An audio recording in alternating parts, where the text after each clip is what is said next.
다시 한번 집으로. 네. 저희 어린 시절 집은 산동네에 있었습니다. 서울 성북구 하월곡동 산 2번지. 주소 자체도 산 2번지예요. 그러니까 산에 있었던 그런 집입니다. 지금은 다 아파트가 들어서 가지고요, 뭐 흔적을 찾아볼 수 없습니다. 완전히 뭐 빌딩 숲을 이루게 됐죠.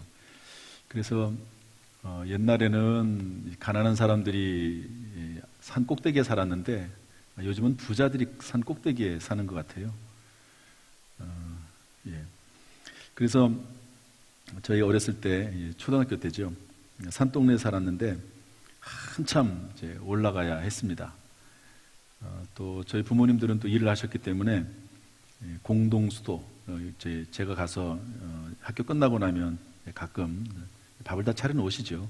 근데 이제 가끔 수제비, 뭐 라면 이런 것도 제가 직접 끓여 먹고, 뭐 수제비나 하는 거 간단합니다. 그냥 물에다 간장 풀어가지고 밀가루 이렇게 해가지고 이렇게 집어넣으면 되니까요. 뭐 어려운 게 아닙니다. 그래서 학교 끝나고 나면 산 꼭대기까지 올라가거든요. 그러니까 매일 등산을 합니다. 매일. 아침에는 내려왔다가 이제 밤에는, 오후에는 다시 산을 올라가죠. 힘들죠. 산 꼭대기까지 올라가려면. 그러나 그럼에도 불구하고 반드시 돌아갑니다. 아침에는 내려왔다가 그리고 밤이 되면 반드시 집으로 돌아가죠. 한 번도 집으로 돌아가지 않은 적이 없습니다. 우리 형제가 6명인데 가출한 아이도, 애들이 많다 보니까 가출한 아이들도 있더라고요. 뭐 그런 경우를 제외하고는 집으로 항상 매일매일 돌아갔습니다. 오늘 성경 말씀에도 보면 집을 나갔던 둘째 아들이 다시 집으로 돌아오는 이야기가 나옵니다.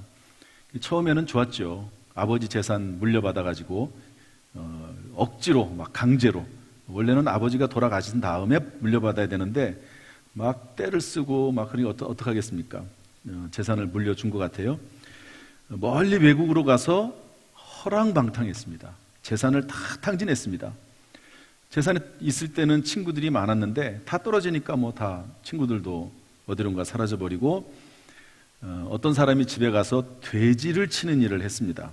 그런데 뭐 돼지 먹는 그 열매조차도 먹지 못하게 해서 굶고 있다가 아버지 집에는 종들도 먹을 것이 많은데 이런 생각을 하고 집으로 돌아왔다 하는 그런 이야기가 본문의 말씀입니다. 혹시 우리의 상황이 집 떠난 것 같은 상황, 또 우리의 마음이 그런 마음이라면, 또 특별히 홈커밍 데이를 앞에 두고 본문 말씀이 우리에게 어떤 교훈을 주시는가 한번 생각을 해보려고 합니다. 첫 번째는 집이라고 하는 단어인데요. 우리가 이제 집으로 제목을 이렇게 정했는데 집이라는 단어가 있습니다. 제가 다음에서 국어사전을 살펴보니까 이렇게 되어 있습니다. 사람이 들어가서 살거나 활동할 수 있도록 지은 건축물, 이렇게 되어 있습니다. 집은 건물이죠. 하우스라고 하는 개념입니다. 그러나 집이라고 말을 할 때 가족이 이루는 공동체를 집이라고도 합니다. 홈이라고 하죠. 홈. 가족들이 집이에요. 우리 집. 이게 기본적인 집에 대한 개념이고요. 성경에서는 영적으로 집에 대한 개념이 약간 다릅니다. 물론 일반적인 집도 집이지만 어떤 개념이 있냐면, 첫 번째로는 성전, 예배당이 집이라고 되어 있습니다. 우리 시편 135편 2절 말씀 다 같이 읽어보죠. 시작.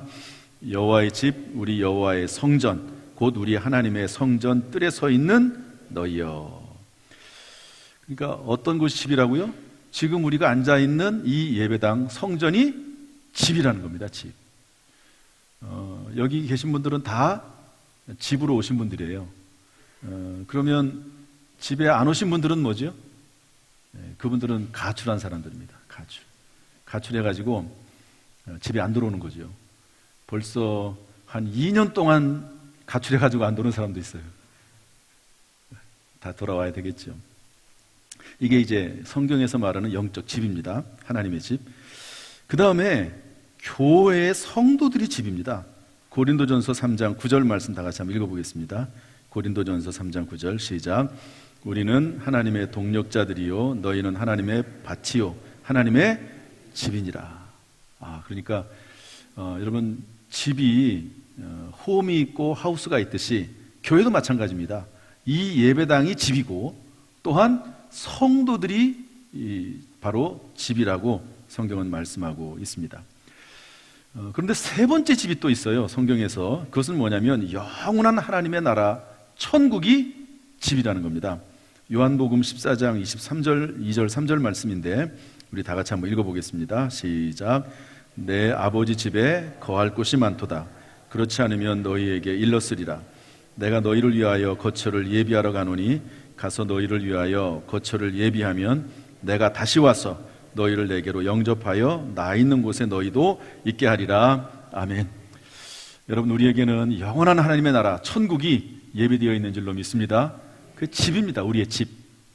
그래서 우리에게는 세 가지의 집이 있습니다. 우리 예배드리기 예배당에 오기 전에 자고 먹고 쉬었던 그 집, 그 다음에 이 예배당과 성도들, 두 번째 집이죠. 첫 번째 집과 두 번째 집은 우리가 항상 잘 이렇게 사용하고 있습니다. 그런데 세 번째 집은 가기가 쉽지 않아요. 세 번째 집은. 왜냐하면 거기는 한번 가면 돌아오기가 어렵습니다. 그러니까 쉽게 갈 수 있는 곳이 아니고, 혹시 가고 싶어도 홈커뮤니데이 끝나고 가시기 바라고요.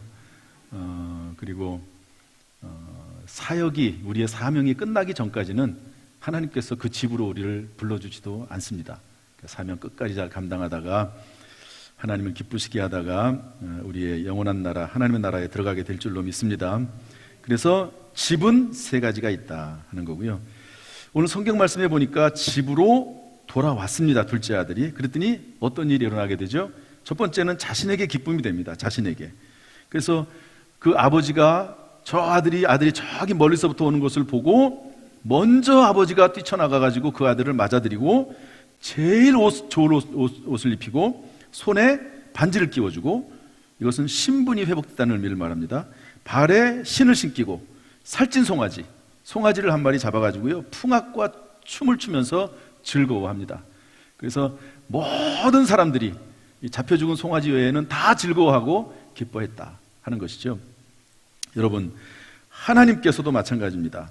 하나님 아버지께로 돌아오면 무엇보다도 먼저 하나님이 기뻐하시지만 우리 자신에게 기쁨이 될 줄로 믿습니다. 요한복음 10장 10절의 말씀 보면 이렇게 되어 있습니다. 한번 읽어보겠습니다. 요한복음 10장 10절 시작. 도둑이 오는 것은 도둑질하고 죽이고 멸망시키려는 것뿐이요 내가 온 것은 양으로 생명을 얻게 하고 더 풍성히 얻게 하려는 것이라. 여기서 도둑은 사탄 마귀거든요. 사탄 마귀는 우리를 처음에는 좋게 하는 것 같지만 결국은 멸망시키는 겁니다. 그러나 예수 그리스도는 양으로 우리들로 하여금 생명을 얻게 하고 풍성히 얻게 하려 하심이라고 말씀하고 있습니다. 여러분, 생명이 뭐죠? 이것은 구원을 말합니다. 예수 믿고 구원받는 거죠. 그런데 구원이라고 하는 개념을 잘 이해해야 됩니다. 로마서 강의를 통해서 무려 40일 동안을 제가 얘기했습니다.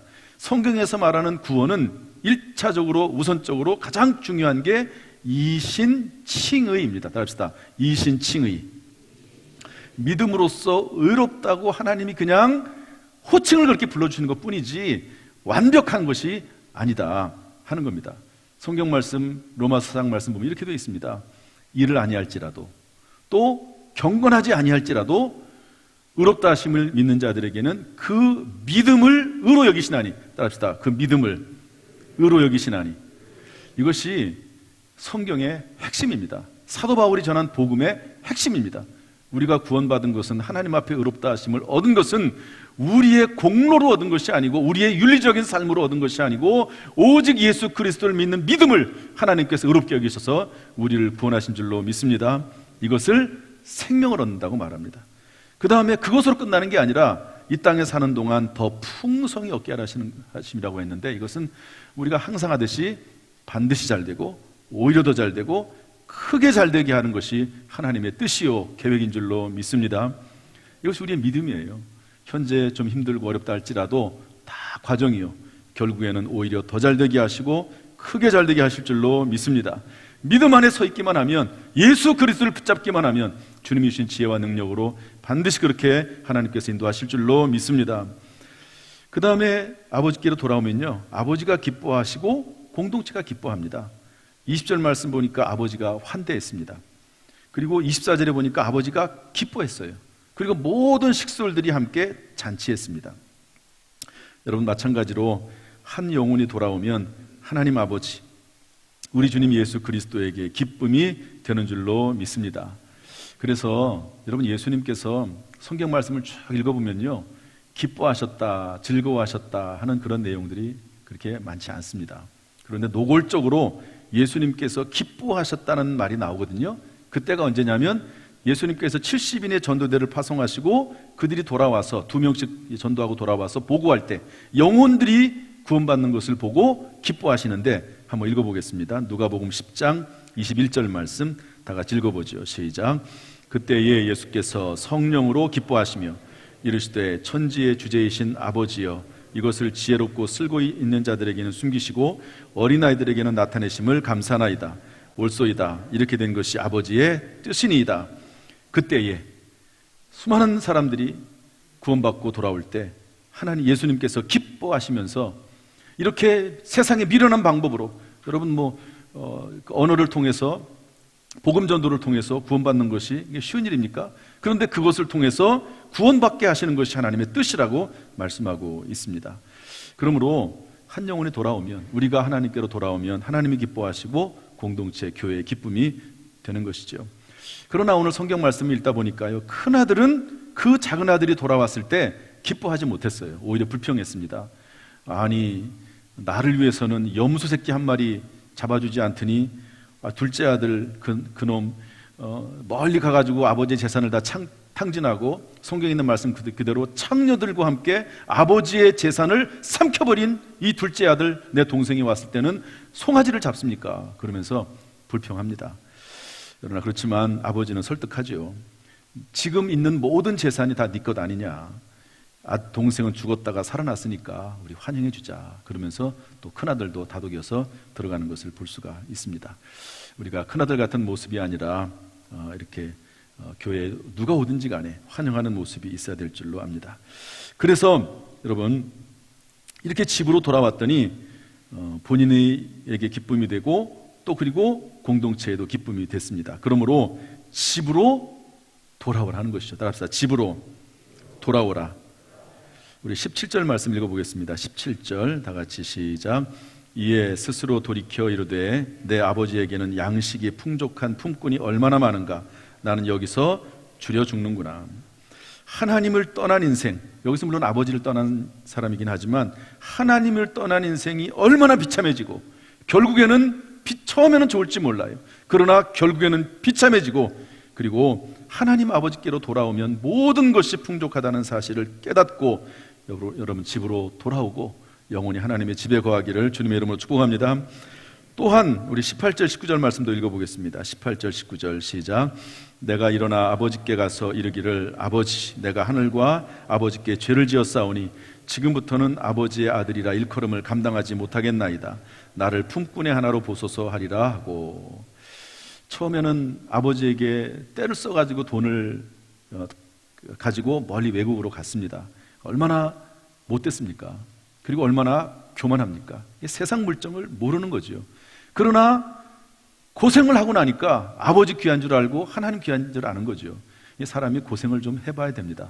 고생을 해보면 가족이 귀한 줄 알고 교회가 귀한 줄을 알게 되는 거죠. 그래서 낮아져서 하나님께로 나오는 겁니다.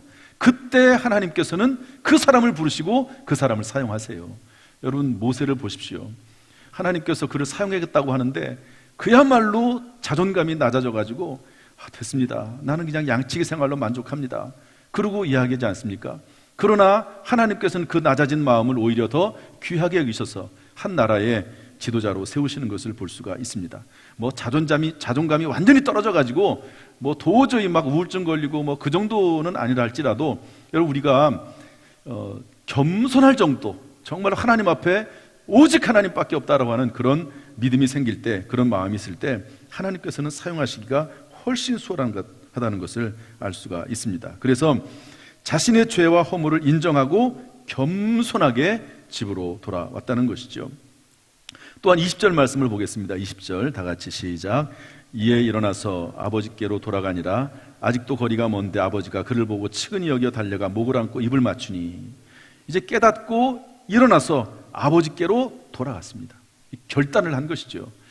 여기서 중요한 것은 아버지께로라고 하는 단어입니다. 만약에 이 사람이, 이 아들이 일하는 게 힘들어가지고 다른 집으로, 직장을 다른 곳으로 바꿨다고 하면 이런 일이 일어나지 않았겠죠.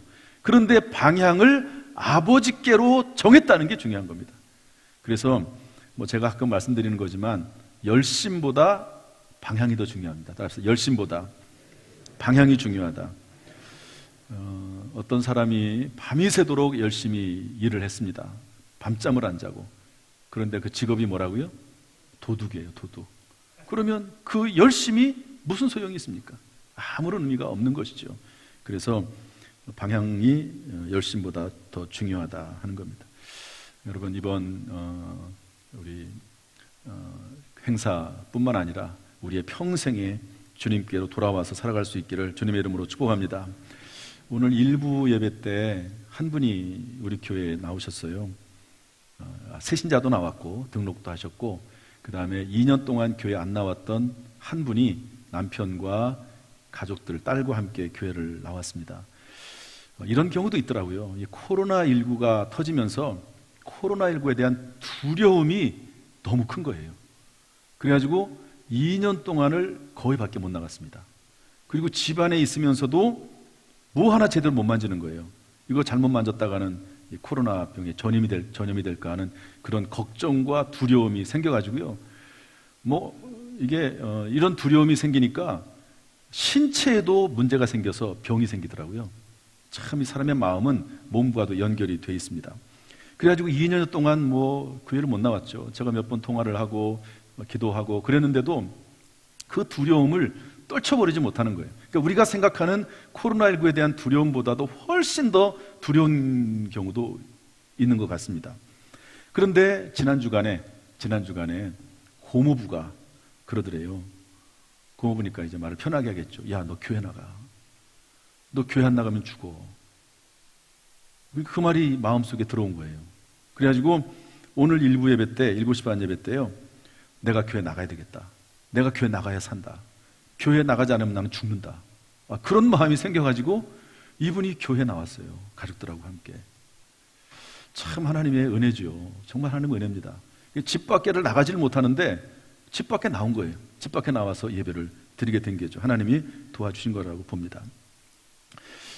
때때로 우리의 삶 가운데 이런 두려움이 있을 수도 있습니다. 그러나 그런 모든 두려움을 떨쳐버리고 여러분 단호한 마음으로 우리 둘째 아들처럼 결단하고 주님의 전에 나오고 또 우리의 인생을 새롭게 시작하는 저와 여러분 될 수 있기를 주님의 이름으로 축복합니다. 마지막 네 번째로는요, 집으로 돌아오게 하라는 겁니다. 본인이 집으로 돌아올 뿐만 아니라 집으로 돌아오게 하라는 거죠. 누가복음 15장 4절 말씀 다 같이 읽어보겠습니다. 시작. 너희 중에 어떤 사람이 양 100마리가 있는데 그 중에 하나를 잃으면 99마리를 들여 두고 그 잃은 것을 찾아내기까지 찾아다니지 아니하겠느냐. 이스라엘 상황인데요, 양을 치다가 한 마리 잃어버리면 한 마리쯤이야 그렇게 하는 목자들은 없다는 거죠. 99마리를 양우리에 잘 이렇게 보호해 놓고, 그리고 개 같은 개나 이런 짐승들을 통해서 지키게 한 다음에, 그리고 나서 한 마리를 찾아서 떠나간다는 겁니다. 떠나간다는 거예요. 예수님께서 다른 말씀도 하셨습니다. 예수께서 이르시되, 마태복음 12장 11절에 보니까 예수께서 이르시되 너희 중에 어떤 사람이 양 한 마리가 있어 안식일에 구덩이에 빠졌으면 끌어내지 않겠느냐. 구덩이에 빠진 양들, 그리고 잃어버린 양들을 찾으러 나가고 반드시 데리고 온다는 것이죠. 이것은 곧 다시 말해서 집으로 돌아오게 하는 것입니다. 이런 귀중한, 한 영혼을 위한 귀중한 일을 감당하는 사람은 이런 축복이 임하게 되는데요, 우리 다니엘서 12장 3절 말씀 다 같이 읽어보겠습니다. 시작. 지혜 있는 자는 궁창의 빛과 같이 빛날 것이요 많은 사람을 옳은 대로 돌아오게 한 자는 별과 같이 영원토록 빛나리라. 아멘. 따라서 합시다. 별과 같이 영원토록 빛나리라. 이 많은 사람이라고 되어 있는데요, 사실은 이 많은 사람은 한 사람부터 시작을 합니다. 제가 보니까 한 사람을 이렇게 인도하지 못하면 두 사람도 세 사람도 네 사람도 인도 못하더라고요. 그래서 제가 광고할 때 한 명이라고 제가 말씀드렸어요. 이번에는 한 명만 하세요. 더도 하지 뭐 여러 명 생각도 하지 말고요. 그냥 한 명. 이번에 내가 한 명을 교회로 초청을 한다. 데리고 온다. 어떤 방법이 됐든지 간에 어떤 선한 행동을 통해서라도 데리고 온다. 이렇게 생각을 하고요. 그러면 별과 같이 영원토록 빛난다고 말씀을 하고 있습니다. 여기서 별은 영어로 하면 스타지요. 여러분, 우리나라에 또 전 세계적으로 스타들이 많습니다. 연예인이나 정치인이나 운동선수들 스타들이죠. 그러나 그 모든 스타들은 잠시뿐입니다. 마치 긴 장대 위에 놓여있는 계란처럼 흔들면 언젠가는 떨어지는 것이 인기입니다. 그러나 하나님께서는요, 한 영혼을 하나님께로 돌아오게 한 자를 별과 같이 영원토록 빛나게 한다고 약속하고 계십니다. 진정한 스타, 영원한 스타가 누굽니까? 그 사람은 영혼을 데리고 오는 사람입니다. 그래서 올해 제가 교회 표어를 이렇게 하려고 합니다. 순조롭게 하옵소서는 계속 하고 싶어요. 저거는 계속해서 우리가 기도해야 될 제목이니까. 그래서 순조롭게 하옵소서, 그리고 별이 되자. 멋있는 것 같기도 하고 좀 길기도 하고 좀 그래요. 어쨌든 한번 따라합시다. 순조롭게 하옵소서, 그리고 별이 되자. 제 생각은 좀 멋있는데 우리 부목사님한테 얘기했더니 교회를 가똥 이렇게 뭐 어쨌든 좋습니다. 그 의미가 중요하니까 순조롭게 하옵소서, 그리고 별이 되자. 이것이 중요한 내년에 우리가 기도해야 될 제목입니다. 여러분, 가장 중요한 것은요, 하늘나라의 영원한 스타가 되는 것 아니겠습니까? 별이 되는 겁니다. 그것이 하나님이 기뻐하신 일이고, 이런 은혜가, 이런 마음이 우리 가운데 있기를 하나님이 주시기를 주님의 이름으로 축복합니다. 말씀을 정리하겠습니다. 한 시성을 가진 어떤 집사님이 계신데요, 어렸을 때는 교회 열심히 나갔습니다. 나이 들어서 유통업을 하는데요, 직장 생활하고 사업하다 보니까 교회를 안 나갔습니다. 믿음이 식어지죠. 아무튼 교회 안 나가면 믿음이 식어집니다. 그런데 사업이 잘 되는 거예요. 교회 안 나가면 사업이 안 돼야 되는데 사업이 잘 되는 거예요. 사업이 잘 되니까 교회를 더 안 나가겠죠. 그러다가 IMF가 터졌습니다. 부도가 났습니다. 그래서 방 한 칸을 얻지 못하는 빈 털터리가 됐는데 그때 교회가 생각이 났습니다. 이게 은혜입니다, 사실은. 그래서 한밤중에 교회를 찾아갔어요. 마침 금요기도를 하고 있었어요. 이것도 은혜입니다. 그래서 예배를 드렸는데 위로와 희망을 받고요, 열심히 신앙생활을 다시 시작하게 됐습니다. 할 일이 없으니까 모든 예배에 다 참석을 했습니다. 주일 예배, 오후 예배, 수요예배, 금요기도회, 새벽 예배, 구역 예배까지 다 참석을 했더니 이 말씀이 들어가면 믿음이 생기거든요. 믿음이 생기면 지혜가 생기게 돼 있습니다. 하나님이 주시는 능력을 얻게 돼 있습니다. 그래서 신앙생활을 하는 가운데 다른 사람의 도움을 받아가지고 조그만 가게를 하나 인수해가지고 일을 다시 시작하게 되고 또 그 일이 잘 됐어요. 그리고 나서는 아무리 바빠도 절대로 주일 예배를 빠지거나 주일 성수를 금하는 일이 없는 그런 사람이 됐다 하는 간증을 들어봤습니다. 어떤 권사님이 계신데요, 옥순이라고 하는 이름을 가진 권사님이십니다. 우리 교회 강옥순 권사님 계신데 이분도 옥순이에요. 그 어떤 권사님 예수 믿기 전에 갈비탕집을 운영했답니다. 아주 잘 됐어요. 그런데 어느 순간 식당이 안 되고 문 닫을 지경이 됐습니다. 여러분, 이 세상 사람들은 이러면 이제 점쟁이를 찾아가는 경우가 많거든요. 점집에 가가지고 도대체 왜 그런지, 앞으로 어떻게 될지 물어봤지만, 점을 쳐봤지만 뭐 구술하고 뭐 그래도 소용이 없는 거죠. 그래서 원망이 생기게 되고 우라병이 생기게 되고 신경통이 생겼습니다. 여러분, 마음의 스트레스가 해결하지 못하고 계속 쌓이면 병이 되거든요. 그런데 어느 날 우연히 교회 다니는 사람을 만났습니다. 본인은 우연이지만 하나님 편에서 볼 때는 필연이고 은혜지요. 그래서 교회 다니는 사람을 만났는데 그분이 담대하게 이렇게 얘기하더래요. 예수 믿으면 영혼이 잘 되고 그래서 구원받고 하는 일이 잘 된다, 건강하다, 이런 말씀을 아주 담대하게 막 하더래요. 그런데 그 이유가 뭐냐면 본인은 혹시 그러지 못할 수도 있잖아요, 사람이. 그런데 성경 말씀에 근거해서 여러분, 우리의 삶이 혹시 그런 삶이 되지 못하더라도 그렇다 할지라도 성경 말씀이 틀린 건 아니거든요. 그래서 이분이 성경 말씀에 근거해서 예수 믿으면 영혼이 잘됨 같이 범사가 잘되고 강건하게 된다, 건강하게 된다, 이 말씀을 전해줘서 이분이 교회 나가기 시작을 했습니다. 그랬더니 제일 먼저 마음의 위로가 되고 죽음의 공포가 사라졌다고 그래요. 우리들은 천국이 예비되어 있다고 믿기 때문에 죽음의 공포에서 많이 자유롭습니다. 물론 이제 나이가 들고 요양원에 들어가고 뭐 이렇게 되면은 죽는 게 참 걱정입니다, 사실. 제가 아직 그렇게 걱정할 나이는 아니지만 저희 부모님들 찾아뵈면은요, 항상 하시는 말씀이 뭐냐면 자녀들에게 피해를 안 주고 잘 죽는 거, 이게 소원이에요, 사실은. 잘 죽는 거, 저는 지금부터 잘 죽게 해달라고, 부모님도 잘 돌아가시게 해달라고 기도하고, 저도 잘 죽게 해달라고 기도하고, 우리 아내도 잘 죽게 해달라고 기도하고, 우리 애들도 하나님 잘 죽게 해달라고. 근데 이게 중요한 기도입니다.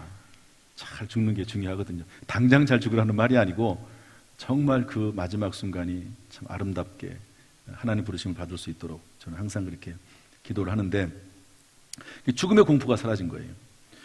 그리고 병도 치료가 됐습니다. 여러분이 마음에서 온 병들은 예수 그리스도를 믿고 나면 치료가 되는 경우가 참 많습니다. 뭐 팔다리가 부러지고 이런 것은 어쩔 수가 없죠. 이건 시간이 지나야 됩니다. 치료를 받아야 되지만, 그러는 가운데 이분이 다시 갈비탕집을 열고 이전보다 더욱 번창해지고요, 교회에서는 권사 직분을 받았습니다. 어떤 말을 듣느냐가 그 사람의 인생과 운명을 결정짓습니다. 역으로 말하면 우리의 한마디 말이 죽어져가는 영혼들을 살릴 수도 있는 것이죠. 그러므로 오늘 말씀을 통해서 여러분 권면합니다. 혹시 집을 나가신 분들은 귀가하세요.